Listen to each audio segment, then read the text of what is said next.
How do you build a scalable e-mobility company while raising capital and competing in a fast-moving industry?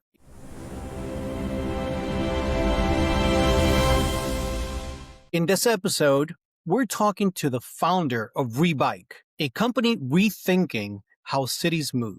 From early capital challenges to build a rental-first e-mobility model, this is the story behind scaling a mobility brand in a competitive market. Glovisor welcomes James Steele IV. Hello, Joe. Glad to be aboard. Thank you. Great. Well, thank you for being here today. All right, James, we're going to start off with, how did the idea for ReeBike come about? Well, Joe, the idea was really 29 years in the making, but was the result of several synergies that occurred in 2022, kind of grew out of the COVID lockdowns, the federal focus on the EV economy, and a chance meeting with my now business partner. His name's Daniel Borden, and his company was called Scootsy, and still is. He was offering to field a fleet of e-scooters in Calgary in 2023. But perhaps the biggest driver for ReeBike was Canada's response to Donald Trump's imposing tariffs on Canada. What he didn't realize was the way Canadians would respond with an outright travel boycott to the U.S., and our creation of the Canada Strong Pass that encourages Canadians to visit our national parks while avoiding cross-border trips. The result has been a record high tourism numbers to towns like Banff, Alberta. Now, in 2023, one of my businesses, a co-working space concept called Space Central, had an office in the downtown core in a prime location with huge windows and street-level access. I met Daniel, who was just introducing his fleet of Okai e-scooters and seeking to rent them out from our location to a tour guide operator called Toonie Tours. And that's when the seeds for the idea of ReeBike were planted. However, the landlord needed to take back the space that we were in to relocate the staff of a very large tenant called the Glenmore Museum, excuse me, which had just been started on a 3-year massive renovation of that facility just across the street from us. And so they needed to take back our office space and give it to this high-paying tenant. And I moved back to the office that I just moved from three blocks away, back to my third floor office space. So we kind of lost that prime street level access location where we were going to rent these scooters from. Now, Daniel immediately pivoted and relocated his Scootsy business to Drumheller, Alberta. And we paused our project until the summer of 2025, when he came back to me with a much superior idea for e-bikes in high traffic tourism areas, specifically in Banff, which obviously I'm familiar with. I've lived near Banff my entire life. So that's how we got started. Wow. So it sounds like politics can actually have an impact on every business. And if you know how to pivot, that actually can be a plus for you. Well, absolutely. In this case, it sure was. All right. So what personal experiences shaped your decision to enter the e-mobility space? Well, as I hinted at, the joint venture concept for ReeBike was 29 years in the making. It was back in 1995. I was working as a financial planner for Canada's largest mutual fund company. And I was introduced to the inventor and CEO of a marketing company. Now, he was in the process of launching a state-of-the-art golf shot simulator training platform, which was able to simulate almost any shot in golf on a driving range, which was really, really cool back in the day, of course. The platform would be rented to golfers on an hourly basis and to instructors to teach lessons off of the platform. But basically, it was a sports-related vending machine in the business market that would be sold to owner-operators through licensed exclusive territory distributors like me, and would generate a high profit margin for the driving range, the golf course, the instructors, and of course the investors who put up the money for the project. Now, my background in finance, which gave me the ability to do this, I started a company called Innovative Financial Solutions and developed a novel concept based on what we call royalty units and joint ventures. Today, we would all know that as basically crowdfunding under platforms like GoFundMe and Kickstarter, and that allows donors to help fund exciting projects. However, we started that concept in 1997 through a mechanism called a joint venture ownership pool, where private funders not only provide the seed capital to launch a project, but they share pro rata in its success by receiving gross royalties paid right off the top of the monthly revenue that's earned. Now, royalty unit holders in this environment will typically earn 25 to 50% of the gross revenue in a joint venture. And it's in the finance industry, it's much like owning preferred shares in the stock market where you're the first to get paid with dividends. So when Daniel came to me in 2023 with Scootsy and again in 2025, I recycled this funding idea concept and proposed it to him, which he absolutely loved and wanted me to run the numbers on the Banff e-bike project. And I did. And now here we are. Excellent. And it seems like you have a lot of experience in the financial markets. Well, that's my background. I've got degrees in both economics and finance, 6 years of university, and I went right into financial planning as soon as I exited university. And I've pretty much most of my life worked in the financial industry in some capacity. And it's allowed me to start 10 different businesses since 2000. And ReeBike is the latest one that I've, for the first time, done as a partnership with someone else. When you first launched, what was your vision for the company, for ReeBike, and how has that evolved? Well, at first, I wasn't overly keen on running a rental operation in a town an hour away from me, to be honest. It had been 2+ years, I guess, of great discussions with Dan about scooters. And the results weren't there for a seasonal operation in a small tourist town of Drumheller, just in southern Alberta. But once he started describing the potential for e-bikes in a tourist town, which has since been overrun with tourists and has literally no competition from the typical e-bike providers because they're not allowed to operate in Banff. And I realized that there was a massive opportunity that could be filled, but you had to have the right approach to do it. So what started out as a simple street rental concept quickly evolved into a joint venture that would need to involve the town council, local hotel operators, private funders, of course, third-party sponsors, social media advertising, and obviously the software platforms that are capable of managing and booking the e-bikes with geofencing capabilities. And your initial go-to-market strategy, was that something that you've used in the past? And if you haven't, I mean, how is this one different than your other ventures? Well, that's a good question. Well, initially, the strategy was to rent the bikes out from independent local e-bike owners who would purchase them for personal use and then rent them out to tourists using a peer-to-peer rental app, much like you would with Airbnb. Now, the town wants to encourage locals to buy and ride their own e-bikes rather than cluttering the streets with employee-owned cars. So they're offering a $500 rebate to citizens to buy their own e-bikes. However, once we used AI and other tech tools to conduct some research, and then we talked to the city and some of the local business owners, it became clear that the city was not going to allow small business owners to self-rent from their own homes without a proper business license, etc., which the town said they're pretty much not willing to grant anyway. So I worked out a plan that we presented to town council, and it was determined that our proposal will work through joint ventures so long as the bikes are rented out only from the approved participating hotels after they get a change of use on their business license. Now, I guess you must have done a lot of research moving into this space. Did you identify specific gaps in the e-bike rental or the eco-mobility in general when you first started? Absolutely. First, the traditional market is served mostly by the big players that they own their own fleet of bikes and they cater to short-term riders where the bikes are activated by an app on the street level. So you just walk up to the bike and you start it on with the app, you turn it on, and it's billed by the minute, and then the rider just leaves the bike whenever they reach their endpoint, and that what leads to scattered bikes all over the city. So that's exactly what a town like Banff does not want. I mean, they've got millions of tourists coming through there, and they just don't want these things cluttering up the streets and becoming a tripping hazard. Not only that, it's unsightly. Plus, it's a logistics nightmare for the operator to move these bikes around as they're needed from location to location. Also, under that type of operation, the operator will need a city license and quite often heavy taxes to be paid, like Uber has found out. And plus, the revenue doesn't always stay in the town of Banff to locally be spent by the big players like Bird and Lime. Second, the peer-to-peer funding model has never been used in the industry that we know of. So when you have the support of local funders who can also work in the business in some capacity to help drive the success, you now have a community-owned and funded business venture where everybody wins and the money stays largely in the community. Now, when you first started the business, did you think that cities were going to be your target customers? Or was it just tourists, or was it ultimately you wanted to have investors and commuters to be your initials? Yes.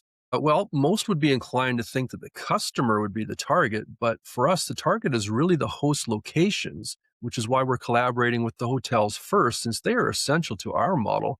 And because we already know that the city has created a perfect scenario for us, first, they don't allow peer-to-peer rentals on their streets. They do want to subsidize locals to buy and use e-bikes, but they can't ensure that the bikes stay in Banff without a geo-fenced software app, which would run the person that buys the bike in town about $25 a month to use that software, and they're not going to want to continue that subscription indefinitely. Plus, the town has banned our competitors from the street level rental market.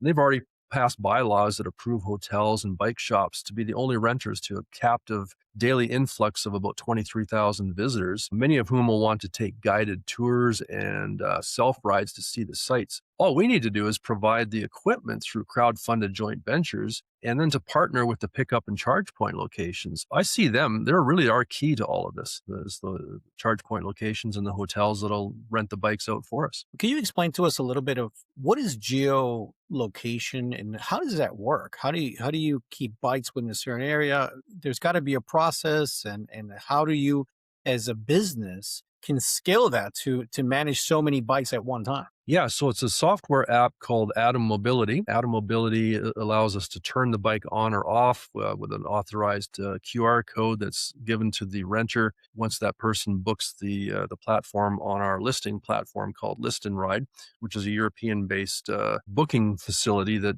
primarily does it for electric vehicles in Europe.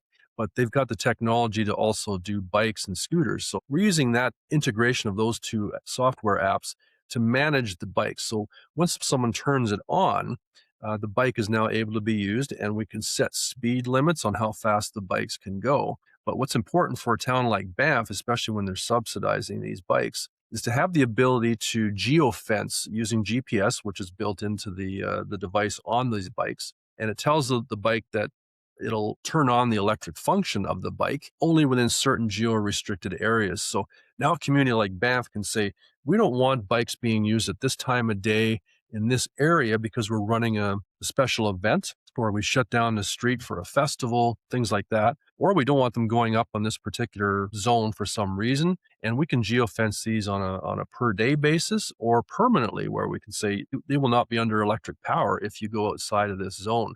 And that way as well, when you've got a tour guide operator giving a tour on these bikes, they might be taking a group of 20 people out. If somebody's lagging behind and they go off down a trail they shouldn't be going on, all of a sudden they lose the power.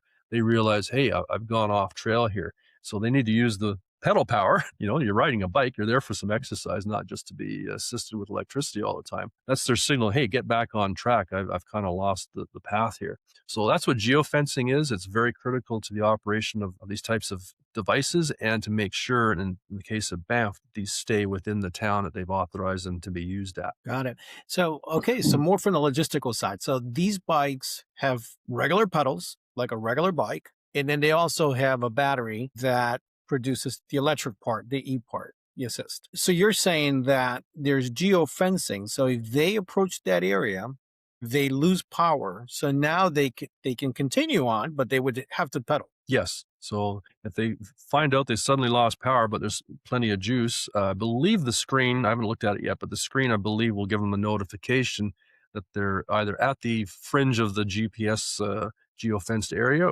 and to get back on track, or they just realize ahead of time, hey, I've gone off the path here. I need to go back where I just came from, re-engage the GPS, and then the electricity will start again. So if they turn around, And get it'll back into the zone. reactivate. It'll Correct. get reactivated again. Yes, absolutely. Okay. And by the way, the GPS built into these devices will allow our team, we can look on the app at any given time and find out exactly where the bikes are. So there's no worry about theft of the device. I would be able to find out where these are being stored, or if the bike was to break down and somebody needs an assist, they can just make a phone call and we'll dispatch someone right out to them, and we'll know exactly where the bikes are. Would you be able to have access only to the town which you're servicing?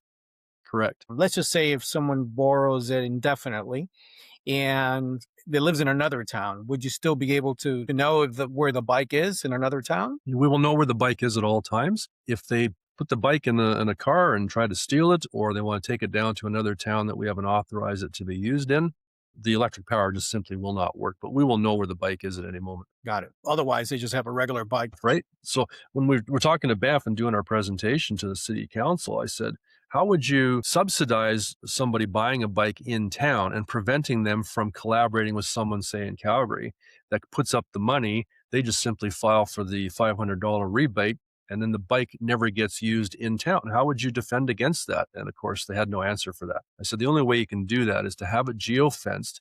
And to do that, you need to subscribe to a software program like we have on ours. And that's $25 a month per bike, by the way. And that way you can control whether the bike operates or not outside of the Banff location. And once you do that, if that was the way you went with the citizens, pretty soon the citizens would say, I'm not going to continue paying $25 a month for a bike. After 2 years, I basically used up my $500 subsidy. I'm back to break even. I'm going to turn off that software app and not subscribe to it anymore. And now I've just got a normal e-bike I can use anywhere I want. So if the town really wants to defend against this abuse of the system, they have to make sure that the person subscribing to the bike or sponsoring the bike to get the $500 is the one using the bike. And in the off time, we can use the bike and make sure that the bike stays geo-fenced within that Banff zone. Otherwise, they're just wasting 500 taxpayers' money to buy a bike that's not going to be used in Banff. So I can see your value proposition for sure. But to make this happen, we need money. The question is, how are you funding the business now in the early stages? Is this private money, self-funded? Are you getting outside investors? Yeah, so as I alluded to earlier, Joe, the equipment is crowdfunded through what's called the purchase of royalty units in a joint venture ownership pool that buys the bikes in minimum container loads of 100 bikes. That's the most economical way to get these over from China. And if we don't order at least 100, it's just not economically viable. So we're going to buy them in minimum containers of 100. Now, we're working on a sponsorship partnership also with the local Alberta Motor Association, which we call the AMA, which is a CAA, Canadian Automobile Association affiliated branch just in Alberta. You guys would have in the United States the American Motor Association, I presume, which is the same acronym, AMA, actually. So we're hoping they're going to come on board. It sounds like they will. And they're going to purchase extra batteries for the bikes and plus the batteries that go in the bikes in return for branded advertising on the batteries and the charging systems to be located at the host locations and other retail shops like coffee shops and things like that. We're going to call these charge points or refueling stations. So you may not be able to rent the bike from those refueling stations, but on your trip, if the battery's running low, you just pull the battery out, swap it into a refueling station, pull out a fresh one, and away you go. The AMA, they would also provide emergency service to stranded riders. So if your bike breaks down or runs out of charge for some reason while you're on a trip, you just make a dispatch call to the AMA and they'll come rescue you in a matter of minutes. So they got local vehicles in town to do that. Now for the AMA, they would be on a 3 to 5 year partnership with us. So as long as the batteries last, those batteries would be logoed and stamped with AMA as the sponsor. And this gives them not only brand recognition, but the ability to sell annual memberships, which will then support their community initiatives or charities or anything else that the AMA might be working with. And of course, gives them ongoing brand recognition in the area. Other than that, it's been mostly sweat equity, brand development and marketing as far as out-of-pocket costs have gone so far. And the real money gets spent once the joint venture ownership pool is fully funded by the royalty unit holders. And then we finally order the bikes. What's interesting here, what you're offering is a much better option for these cities and towns, because I can't imagine that they had these great agreements with like the AMA or AAA, if you're in the US, for these organizations to go out there and do this. What would they have done if they hadn't gone down this path? Well, that's the debate. They've been discussing this at the Banff Town Council for a while. How do we put this into place? And the only solution they came up with was, because they wanted to get a lot of the townsfolk people not using their cars in the city to go from one end of town to the other just because they live and work in the area. So it was either public transit or walking or take their own bikes over to their workplace. So how do we keep the citizens in town to not clutter up the streets, parking from one end to the other? Well, that's where the $500 subsidy came in. I've already discussed there what the problem with that is. They can't control that the $500 stays there and actually somebody buys a bike and uses it in town. Once the money's gone, it's gone. So then their other solution was to approve just the hotels and certain bike shops in town, give them approval to change their business use license and actually rent bikes from those locations. But now you have the problem of collaboration. How do you get one hotel to collaborate with another hotel and with the bike shops to maybe maintain the bikes? So they're kind of in that what I'd call zone of indecision and lacking clarity on what is the best program. So we looked at all that ahead of time. And when I was talking to Daniel last summer, I guess in the summer of 2025, what the best strategy was to work on this, I said the joint venture that we talked about in 2023 for the scooters is still the best strategy. And all we have to do is pivot so we're not the operators that are running and renting the bikes ourselves and having to be on the scene all the time and live in the town, because we're not. We're an hour away. The best strategy is to partner with the pickup locations that are authorized to do this. Now, the bike shops may or may not want to work with us on this because they got their own bikes. But hotels, they don't already have this. So we partnered with one of the key hotels down there. His name is Jay White. He's the general manager of the Brewster Mountain Lodge. They also do bus tours and things like that. So that family's been around that area for quite a while. And when we showed this to him, he was just gung ho, all on board, and said, yeah, I think this is a great idea. They'd be willing to be our anchor location to be a host. And he also knows other hoteliers in the area that would jump on board. So the plan right now is we're going to have him spearhead the conversation with about 4 or 5 other hotel owners in the area. From one end of town to the other, we're going to have a network of collaborating hotels. Each would have 30 or 40 bikes in their inventory within their storage areas, and they would rent them out from their front desk using their hotel staff. So they become our charge point location to charge the bikes overnight. And second, they become the dispatch facility where you've booked your bike. You just come in, show the front desk your QR code. They go to the back room, they grab a bike, pull it out, and activate the bike for you on the spot. And the beauty with our system is we've managed to devise a way that they have to rent it from the same location and bring it back to the location that they rented it from during their trip. That way, we don't have the collection problem of going to get bikes that have run out of juice or just abandoned on the street, cluttering the street. This is the problem with the Birds and the Limes of the world, is that they have to go get those bikes and juggle all their inventory around throughout the nighttime. And that's just a very expensive proposition. So with our model, we can have a set number of bikes ready to go at each host location. And just based on our advanced bookings and our daily use patterns, we can shift bikes from one host location to the other throughout the day. So that's how we're going to manage all this and solve the problems that most others haven't thought of how to solve. And by the way, these other companies are only doing the short-term rentals where you pick up a bike right now and you're going to use it for 5 minutes to drive several blocks away and you turn it off and just leave the bike stranded somewhere. No, we don't want that. We're doing minimum 1 hour rentals, which lends itself to the ideal use in a town like Banff, where people are really seeing the sites anyway, and they're going out to rural areas. They're not going outside of town necessarily, but we can geofence these things all the way up to Lake Louise if they want to take an extra hour trip to go up there and back. So it's really open to a lot of creativity and proper logistical management of the bikes if we work with hotels that are on board as host locations. And I believe we've got a great network of business owners willing to do this with us. So going back to the money part, I find the joint venture model very, very interesting, and I'm going to ask you some more questions about that. But before that, what made you, let's say, skip over the angel investor? I mean, this is the most grueling part of raising capital, and we've been there, and we brought in some other guests who have said that it's a nightmare.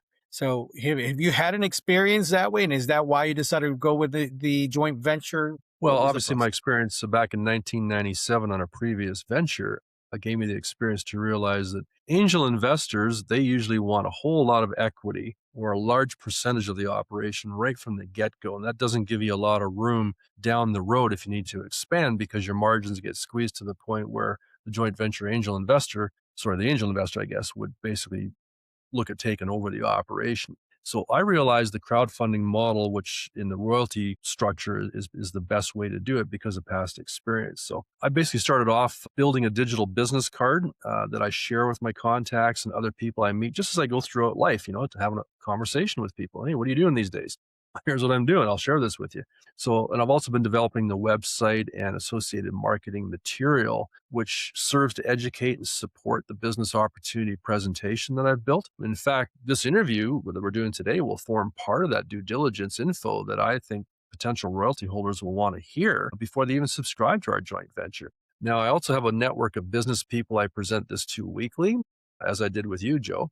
The community-based funding model is how we're essentially rolling this out, but really Anyone or any business is welcome to join us in the first joint venture ownership pool. We have room for between 100 and 150 royalty units. Each one of those represents one e-bike in the pool. Paying a gross royalty of 35% of the revenue receipts that we receive from each rental will basically be a way that we return that money to the people that put up the funding. Now, with an anticipated annual return of about 254% based on the royalty unit calculations. By the way, that only assumes a 40% utilization rate and only operating for 150 days, 5 months of operation per year.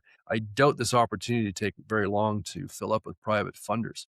Thus far, what has been the biggest challenge that you've had trying to secure capital, especially using this model? Well, you might be surprised, but there really hasn't been one, Joe, other than perhaps the fact that we only have time this year to launch one joint venture. The people we've spoken to so far, from the hotels to potential sponsors to my own private connections, all have the ability to fully subscribe to the JVOP themselves, so they could fund the entire thing. In fact, by the time your viewers listen to this, I may have already filled it up this year with a small group of business owners who just love the potential that I've shown them for the Banff operation. But seriously, the only thing I needed to do was to structure this as a joint venture and not as what we would call in the investment industry a passive investment. Otherwise, securities regulators might want to require us to file an offering memorandum and then have all the associated oversight and filing regulations for all that.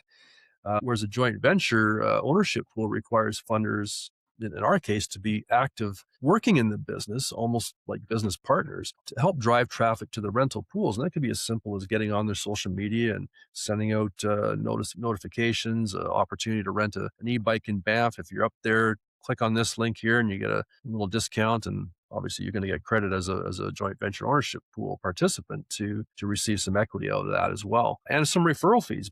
We've also built in a referral fee structure where if any of our advertisers, whether they are joint venture equity participants or not, can earn a royalty of 10% just for referring people to the site to rent a bike from us. So I would encourage your listeners to review our website joint venture page to learn more about it. I think most people don't realize that once your business or your raising capital becomes a security, it is very costly. This makes it a lot easier to raise capital. So does that mean that moving forward, is this the model that you think that your business will continue to pursue? Oh, absolutely. I think it's the only way to go, because if you, like in the traditional finance business, if you're relying on the sophisticated investor clause, for example, you need to have investments minimum of $25,000. The investor would have to have a net worth of about $1 million and a very strong income to support it.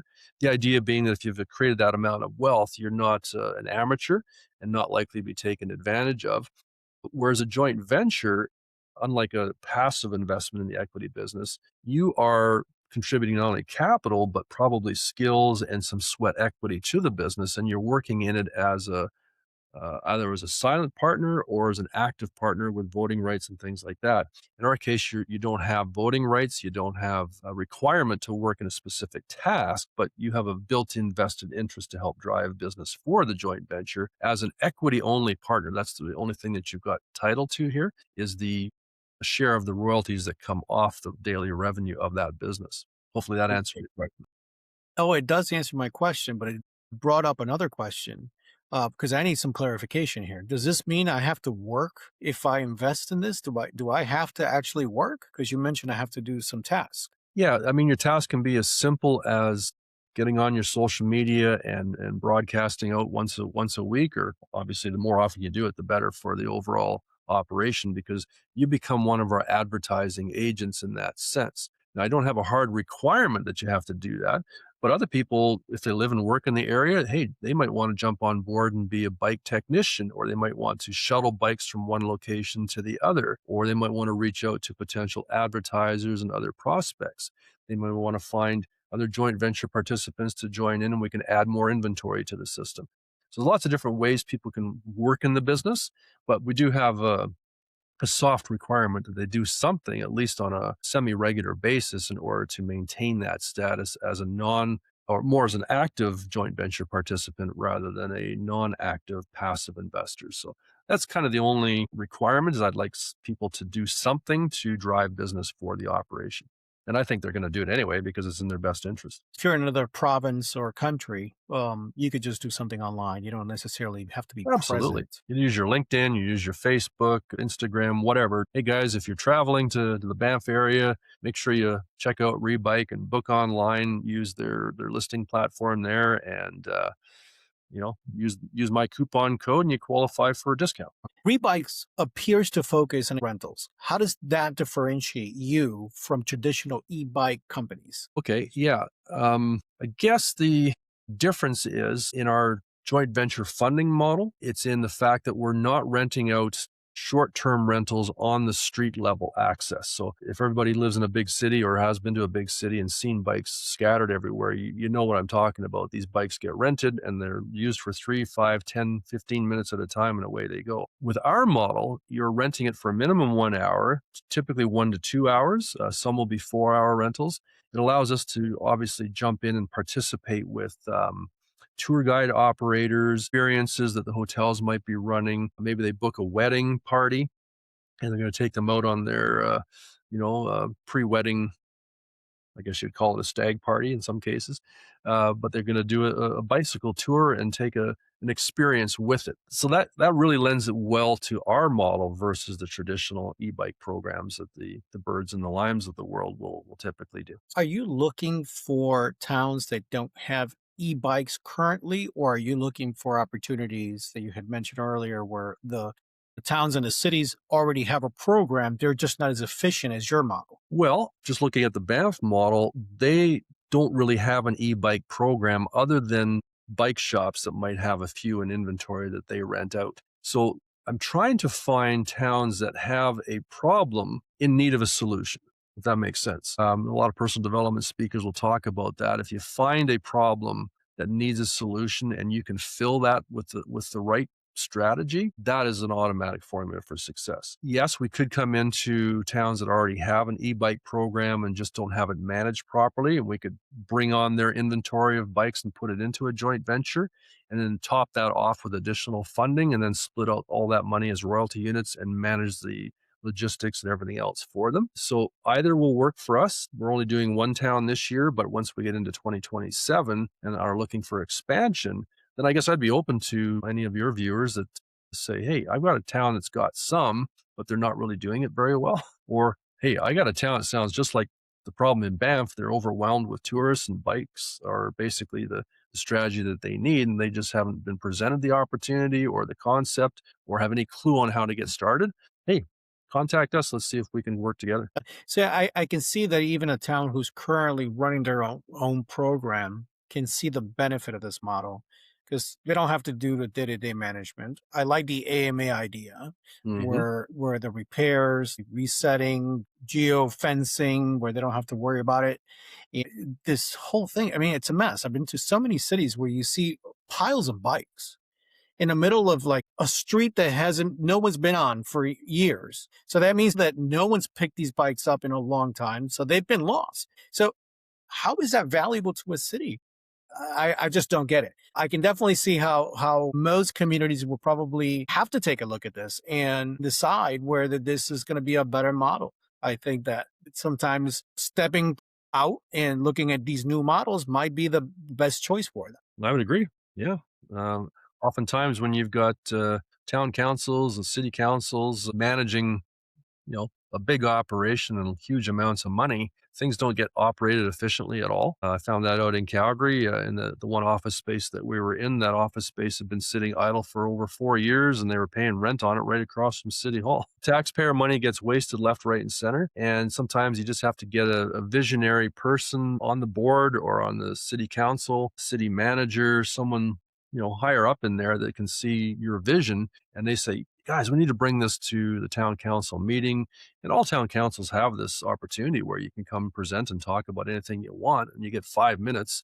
Obviously, 5 minutes is not a lot of time to talk about this strategy, but all I did was pique their interest and gave them the PowerPoint presentation that they reviewed ahead of time, and said, go onto the website and take your time to go through this bit by bit and study it and realize that this is the solution, guys. I mean, I've got 30, 40 years in business here. I'm not making this up out of my hat, off the top of my hat. This is well thought out, and I believe it is the solution and the way to go in lots of towns going forward. Now, the e-mobility is a big part of the environmental impact conversation. How has that influenced your product and service design? Hmm. Yeah, the green mobility is obviously the buzzword of the decade, if you will. So we are obviously a green operation, and we're going to be working in a town that's surrounded by green. Our program and our investment strategy is basically recycling these bikes at the end of their lives. So pretty much everything we do is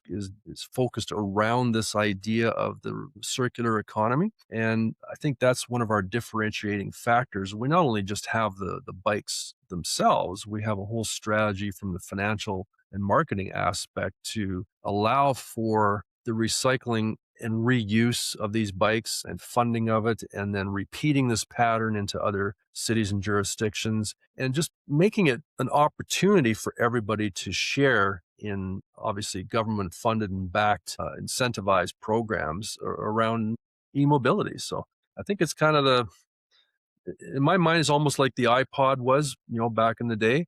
It was revolutionary. It came out. Now everybody's got one. Hopefully 5, 10, 20 years down the road, we'll realize that this was the program that kind of launched the model that everybody else followed and tried to duplicate. And, obviously, if people duplicate your program or try to copy it, that's the greatest form of flattery in business, right? All right. So we have the opportunity to coach a lot of different businesses. And what we recognize more money, more problems. But the reality is that growth comes with growing pains. What has been the biggest operational challenges you face starting ReeBike?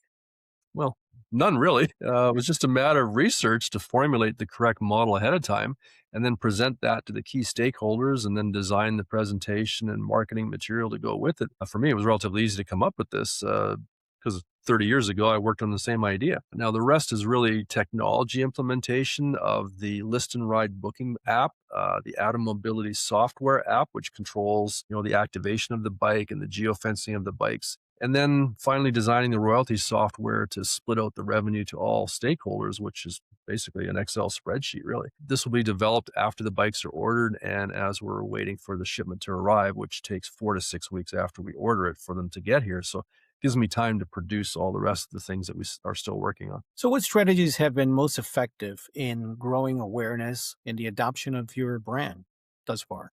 So far, word of mouth and networking meetings combined with visits with the hotels in Banff, our presentation to town council, some online webinars with sponsors and potential royalty unit holders. I suspect that this webinar that we're doing today will contribute much to the conversation once you post and share it to your community. So once again, I want to thank you for doing this. You're welcome. So, in all these calls, these presentations, what is the common response you've been receiving? Wow, great idea. No, this just sounds like a winner. How do I get involved? How much do you need? Those are the questions I'm getting. I've had one guy even come up with an additional add-on product or service to it, and he presented it to me, and I said, "Well, it's an idea, but it's just not something I think we would use yet, just because it was a larger device. I don't want to spoil his idea yet, but it would take up more space on the streets than we really want to take up at this point." But I haven't had a single person say negative or nah, that won't work. It's like Velcro. Why didn't I think of that? What unexpected lessons have you learned as a founder in this evolving industry? Oh, I would say not that it was unexpected, but the principle of be prepared cannot be understated. By doing our own due diligence, I think we save massive amounts of potentially wasted time doing the research first. We used AI and then we properly prepared our presentations for Banff. And we had answers to 95% of the questions before they were even asked. Preparation is really the key, I think, in coming up with a business strategy and presenting to others. And, I've been in sales for 40 years of my life. And I said, you know what? If I can answer the objections before they even ask the question, then all they can do is say yes at the end. And that's how I focus on making a presentation. So, how do you see the competition in the e-bike and mobility market shaping your current strategy and possibly not impacting you much now because you're starting out and your model is fairly new, but I am sure that once people see your model, they're going to be impressed by it. And there's always competition. How do you shape that? Well, competition serves to keep you paying attention. With our unique model and our personal unique business experiences, Daniel and I are confident in the fact that no one else could even try to copy what we're doing since they don't have the relevant related joint venture experiences and the vision to put it all together in the right mix. It's kind of like baking a cake. You can have all the right ingredients measured in the exact proportions and even be given the recipe on how to assemble and bake it. We all know that despite the knowledge, but the bakers need certain skills honed from experience to bake the cake to perfection. Not everyone can do it. So we aren't worried about the competition, or rather, we welcome it. Now, looking forward, what are your top priorities in the next 12 to 24 months? Well, first off, obviously, raising the funds needed from private funders through the sale of royalty units in the joint venture ownership pool is our top priority. I don't think that'll take more than a week or two to actually finish that off. Then, once we have all the commitments to that, we can order the first 100 to 150 e-bikes and all the accessories to go with it, like helmets and gloves and batteries, in time for the Banff delivery. And then we activate them in time for this tour season to start. Now, during the shipping time, we will further develop the back end accounting systems to calculate the royalty unit splits, establish host location agreements with 5 to 6 key host locations in Banff. We're going to develop the marketing collateral that has to go with it to promote the project online and internally in Banff, things like stickers and QR codes and business cards and handouts. Then finally negotiate the sponsorship deals with the AMA and the tour guide operators that we plan to connect with. And then after year one, we can focus on refining what we did in Banff, look at what went good, what went bad, how can we improve on things. And then we can focus on creating new joint venture ownership pools in other towns in Canada and the US for the next 24 months and then beyond that. So you're thinking that you can start looking at other towns as soon as 12 months from now. Well, absolutely. I mean, I could, if I had the actual time in my day, I could probably do 2 or 3 at once. But logistically, I'd rather start with one location. I mean, McDonald's didn't start with 2, 3, 4 locations. They started with one franchise, as did Kentucky Fried Chicken. They worked that out for a while and they figured all the ins and outs and the bells and whistles they had to add to it, processes, and then they started expanding through franchising. So we're going to do that with strategies like licensing as we scale up. It seems that one tourist session within 1 year will probably give you enough information for you to know which challenges and which direction you should go for the following city. Is that what you're thinking through Absolutely. the process now? Yeah, in fact, we're taking Daniel's experience from his Scootsy operation back in 2023 and 2024 and 2025, when we had to pivot away from the building that we no longer had access to. He just took them down to Lethbridge, which is a town about 2 hours south of Calgary, and the Drumheller area, and he started running out of that area. And he was able to, understand what was going right, what was going wrong, what were some of the challenges. So we learned from that experience already on the scooters and the e-bikes. Because our locations are going to be doing the actual rental for us and everybody returns the bikes to that location rather than leaving like a scooter on the street somewhere, it takes away a lot of the logistical nightmare that you would normally have had to have. So I think the experience is already kind of baked into the cake, if you will. And then it's just a matter of what goes right and what goes wrong with the hotels from their operational point of view. And then, shifting inventory from one host to the other host as our demand changes from pre-planned bookings. By the way, I didn't mention this earlier. The hotels that we're dealing with, they informed us the other day when I asked about staying there in the summertime during Stampede Week, because I've got my own condo and I rent it out on Airbnb every year. So I'm going to be away for 16 days from my condo. And I thought, hey, perfect opportunity to just stay up in Banff. And he goes, well, you better book now. It's going to be filled up. And we charge $400 to $600 a night on average for our hotel rooms. So I'm not sure you want to spend all your Airbnb money just renting in town for those 2 weeks. And I go, yeah, at that price, I probably won't. But taking a look at what their customers are, if you're spending $400 to $600 a night, is it much of a stretch to assume you're going to rent a bike for a few hours over that stretch of time that you're spending that kind of money in the hotel? In fact, the hotel might just pay us the time to rent the bike from us, and they'll just give away the rental to some of their high paying guests. I'm not sure how that's going to work yet, but I would just assume that's going to be one of the perks of booking at their particular hotel versus somewhere else. Assuming all of the capital has been raised and you send the order for the bikes today, How soon can those bikes be available for a customer to ride? So our manufacturer says if we just went with the standard black bike and stuck a logo on it, they can have that out the door within 24 hours, as long as they have the inventory already tooled up.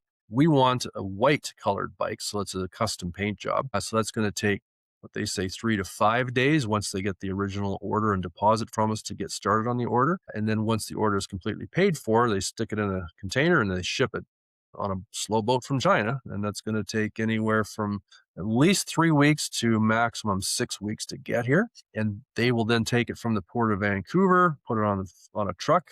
They'll assemble all the bikes for us, by the way, so we won't have to do that assembly job. And they'll deliver it to wherever we ask them to deliver that whole container by truck right into Banff. And then we'll unload them and distribute them to the various host locations right from there. So basically, let's allow 60 days from the day we place the order to have those bikes delivered, set up, and ready to start renting. Just over a couple of months, that's it. You can literally have a location set up. Absolutely.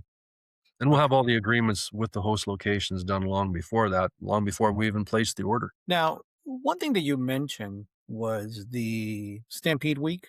That's a huge population moving in for vacation time. Now, when you're looking at future cities, are you looking at population, income, or any of these things already kind of flowing into your mind, thinking, okay, this is our direction and strategy? Like I said, I think I want a large captive audience. Now, that's whether it's a big town that has a lot of internal demand for e-bikes already, and you would know that by the number of Lime and Bird bikes you would see on the city streets. However, because we're not tapping into that short-term by-the-minute rental option, we want to cater to the tourists that are coming into a city or a town and then renting these bikes out for longer than 1 hour at a time. So it doesn't have to necessarily be a city that's got a large operation or even an existing operation at all, but more so that they've got a tourist and traffic problem where they're trying to incentivize people to use more e-mobility rather than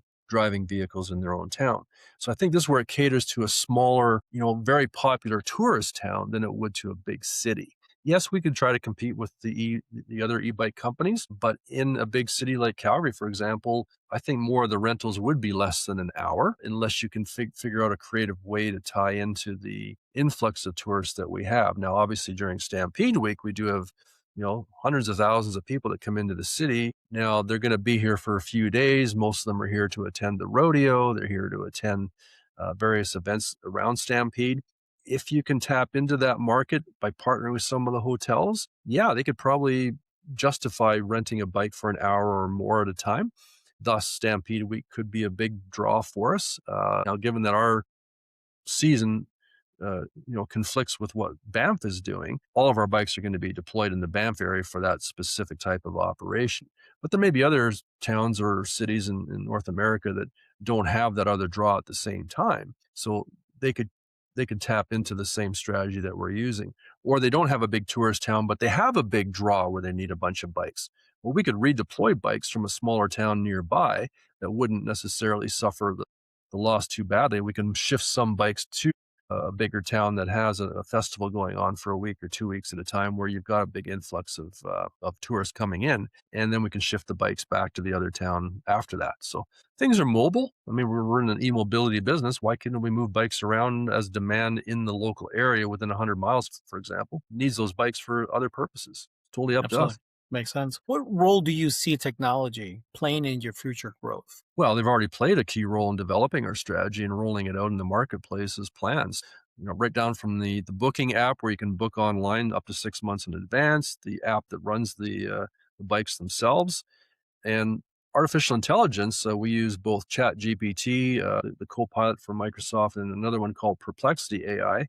We just asked it a whole lot of questions, and it came back and gave us the answers. And if people visit our website under the tab called the case for e-bikes, you'll see the actual question that we asked AI and the response it gave us, which helped us assemble a lot of the research in one place and come up with the answers in advance that I think hopefully impressed Banff City Council on our answers. We already had them planned out ahead of time. So AI is a big part of this, and it'll dig down deeply into some of the questions that you might not have known where to find the answer.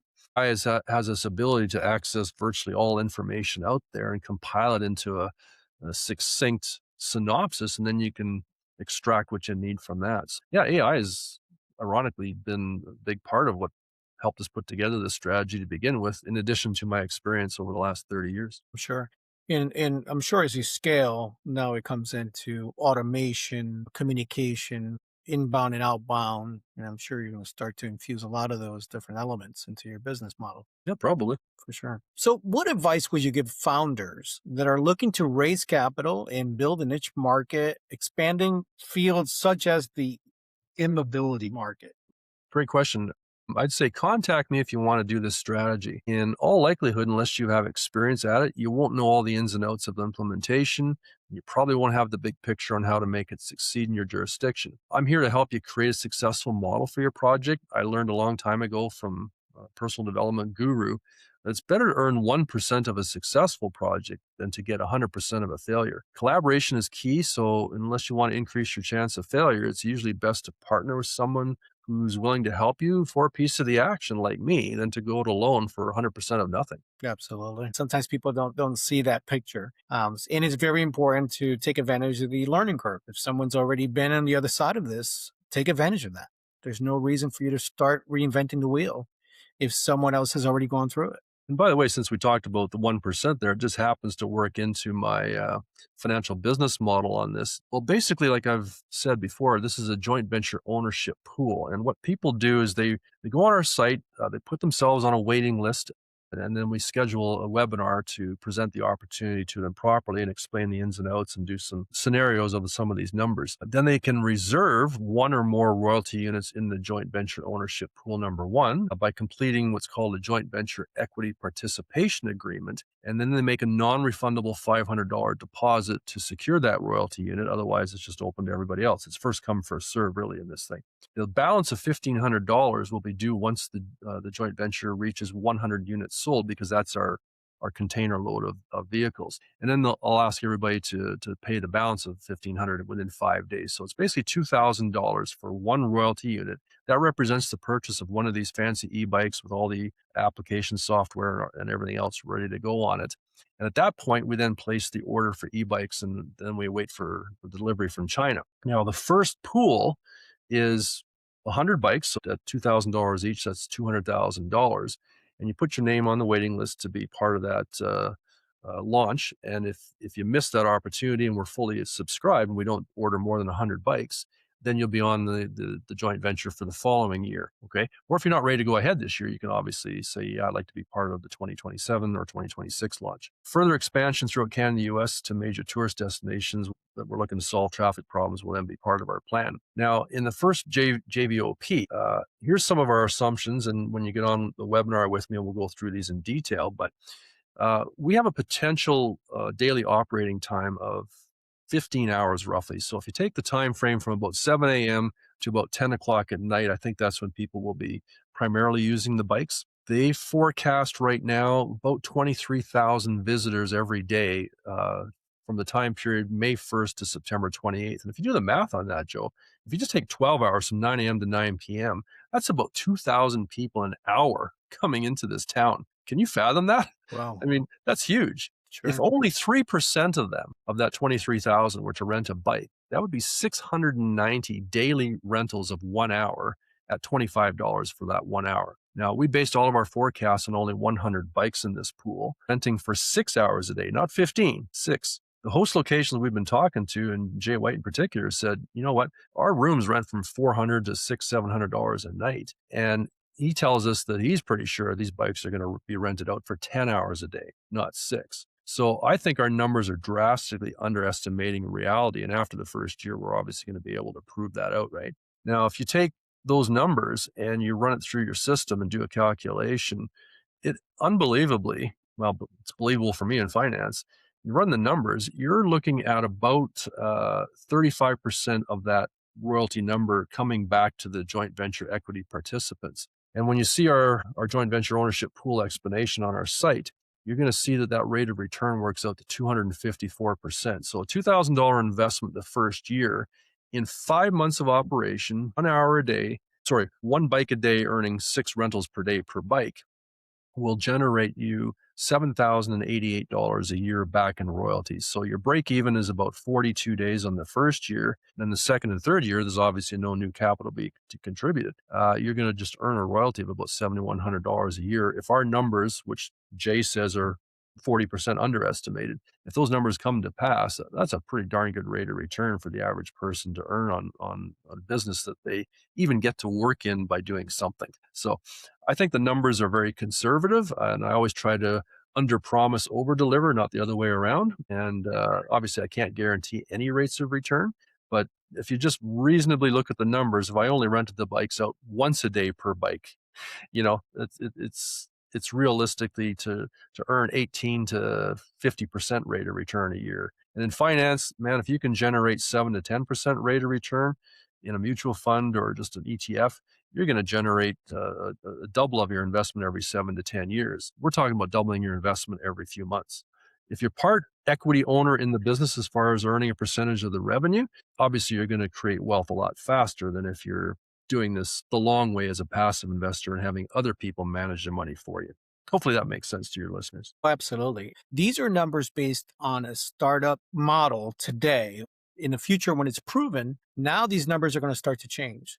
Probably the investment may be much greater in the future. The sooner you get in on this, the better the opportunity that you have to take advantage of it versus waiting to it's a proving model and then the ROI now starts to really solidify that number, which will possibly require more investment on your part in the future. That's definitely possible, although my strategy of recycling your investment dollars is kind of baked into this whole strategy, if you will. So as you earn these royalties back from the joint venture, after 3 to 5 years, we have a decision to make. These bikes will last 10 years, but the batteries will last 3 to 5 years. So we want to keep fresh inventory for the riders to enjoy. We don't want beaten down equipment. And we also don't want the people that buy the ReeBikes, because we're going to recycle these into the secondary market. We don't want them buying beat up inventory and not getting much use out of that, like buying a used electric vehicle. You don't want to buy a used Tesla 5 years into it because the battery is already on its way out, right? And that's the most expensive part of the bike. In our case, that's not the most expensive part of our bike is the battery, but it is in a vehicle like a car. So our strategy is to sell these off into the secondary market once the equipment is getting to the point where it should be considered to be refreshed and new technology brought on. So the royalty unit holders will get the right of first refusal to buy these bikes back from the pool. And we're going to sell those back to anybody who wants to buy one. Royalty unit holders get first choice at $500. If they all fully subscribe and take one of these bikes on for their own use afterwards. Obviously, we turn off the app. They don't have to continue subscribing to the geofencing. They can use this bike anywhere they want. So they'll put that $500 back into the joint venture ownership pool, and they will get a 0.25 royalty unit in the new venture. Now, if all the royalty unit holders were to say yes to that, we would basically have no bikes left in the pool. We'd have 25% of what's required to buy a new bike in the future. And then we'd need to raise the other 75% again 3 years from now to get new inventory. So those same royalty unit holders would have the right of first refusal to top up their investment and get back to one royalty unit again. If they started with 5, they would obviously get the opportunity to do 5. If they choose not to exercise that, we can then sell it off into the secondary market to the average person. We could put it on Kijiji, we could put it on for sale, or we could do it at an auction. We're still going to get $500 to $800 back in the secondary market to sell those bikes used 3 years down the road because they still got lots of life left in them.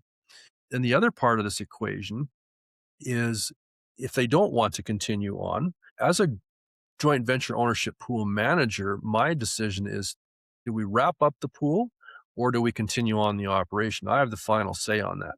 If we elect to continue, then we're going to have to either raise new money from the existing joint venture equity participants or find new ones to top it off with. If, however, 75% of the joint venture equity participants, which is voted on by a per royalty unit basis that they already have in the stake. So if somebody has 5 royalty units out of the 100 that are available, they got five votes out of the 100 on what to do with this. If 75 votes come through and say, no, we want this thing all wrapped up, then we just wind down the joint venture and repay everybody the capital that's left over, and away they go. They can then start a new joint venture or they can take the money and run, whatever they want to do with it. So that's kind of how we wrap this up at the end. But I believe once they see the cash flow coming through, they're going to want to continue on with the operation and refund it and add new equipment down the road. Now, another thing in investments, if you have a stake in a business, and you probably know this because you interviewed lots of people about investing. Generally, if you want to sell your investment in a business, you can get about 3 to 5 times cash flow for that business. So let's say one royalty unit is earning $7,100 a year. Let's go low end on this. Is it not realistic to assume that after the first year, we've proven these numbers, that you could not sell that royalty unit to another third-party investor for $7,100 or $14,200 or even 3 times that, $21,600 or $300? Would you not think someone else would buy that, knowing that it's only going to take them 2 to 3 years to break even on that? In all likelihood, yes, you'll be able to resell that royalty unit and then redeploy your capital into whatever you want. You could put it into gold and silver. You could put it into the stock market. You could buy a new car with it, whatever you want. It's your money. You're going to be taxed on it as royalty income, so you have to report that yourself. But it's up to you what you do with the capital once it's redeployed. And 3 to 5 years from now, we will be either buying new equipment or winding up the joint venture and returning whatever capital is left over for those joint venture equity participants. So hopefully that kind of clarifies the longer term plan on how you can make money on this and what the rate of return looks like. Hey, when we do that private webinar for you and we just run different numbers through the Excel spreadsheet, you'll instantly see the rates of return. You realize, geez, we only got to rent these out 1 hour a day per bike to even generate an 18% ROI. I mean, that's still pretty damn. Sure. James, that was a great explanation. But I have a couple of questions before we wrap up. Yep. If you could go back and change one decision early on, what would it be? Well, probably I would have started a year earlier to get everything lined up faster. With that said, serial entrepreneurs like me usually perform better under pressure and when deadlines are presented. So, procrastination is usually the killer of success, Joe, but when tamed and channeled properly with motivation and purpose, it can be the seed of champions. So that's kind of the way I'm looking at it. I'm working under pressure. Let's get this thing going. Time is money. But if you see the opportunity and it's of interest to you, don't wait because it's not going to be available. But the people I've already talked to could actually come up with the entire amount of funding. I won't tell you who said it, but when we were interviewing somebody in Banff, he said, okay, so we're looking at being a host location, but how much do you need to fill this whole joint venture? And I said, 200,000. He goes, that's it? I got a guy who can do the whole thing right now. And he's all over the e-economy already. So I don't know, by the time I make this next phone call, I could probably fill up the whole pool in one shot. But I do have some already spoken for already. So I wouldn't wait too long if people are keen on this, because procrastination really is the killer to success, right? Absolutely. There's no better time than now. So how can listeners or investors get involved with ReeBike if they're interested in working with you? Okay, well, awesome. Thanks for asking about that. The best way to learn about ReeBike and more about the whole program is to go to our website, www.reebike.ca, and that's spelled ReeBike.ca, and look at the tab labeled The Case for E-Bikes. That's basically my case study that explains all of this. This page will educate you about the entire e-bike industry and the use case for our business model. When we expand in other markets, other cities will be presented with their own case studies. So right now, the only one you're going to see is Banff. Next, be sure to add your name to the wait list at the very minimum, so you're on the list in order there. It's first come, first serve. If your budget allows, you need to secure your position immediately under the joint venture tab by making the $500 deposit. That secures your position in the first joint venture. Like I said, this is a first come, first serve opportunity, as we only have between 100 and 150 RUs available before we place the first container order and then deploy the bikes to Banff. Obviously, if we have such demand of 10 hours a day or more and we're up to 90% utilization, well, then there's an opportunity to add some more to it later on, but we'd have to order a full container load of 100. So right now, I'm going to assume that the first season will have between 100 and 150 RUs available, and that's it. Now, Victor Kiam and Zig Ziglar both said at one point, success is when opportunity and preparedness meet. So my question to your listeners, are you prepared to make some serious money? Then I'd say join us at ReeBike.ca and get started. And finally, Joe, when your listeners visit our page, make sure they give the Glovisor the credit in the drop-down referral box I've created, where it asks how they learned about ReeBike. So on the joint venture equity partner referral agreement, it's called, it asks the question, how you learn about us. Under the drop-down box, one option is someone referred me. If they select that option and then choose Glovisor to let us know how they got there, then we can give you the credit for this. And we do pay a referral fee for third-party advisors like yourself sending us a new business. And we also provide royalty unit holders with the same opportunity to earn referral fees to drive new interest in ReeBikes. So, like I said before, we provide triple win scenarios, and we want everyone to benefit from this amazing project that we're putting together. So, again, thanks for having us on to talk about this. Thank you for being a guest. This has been extremely informative. And I'm definitely looking forward to future episodes where we can get updates of where ReeBike is and where ReeBike is going moving forward. Well, that'd be great. Yeah, I'd love to come on and share with your viewers, a few months from now or at the end of the season, what the results were, and then we can plan for joint venture ownership pool number 2 in some other city. Sounds great. Well, thank you again. Till the next one.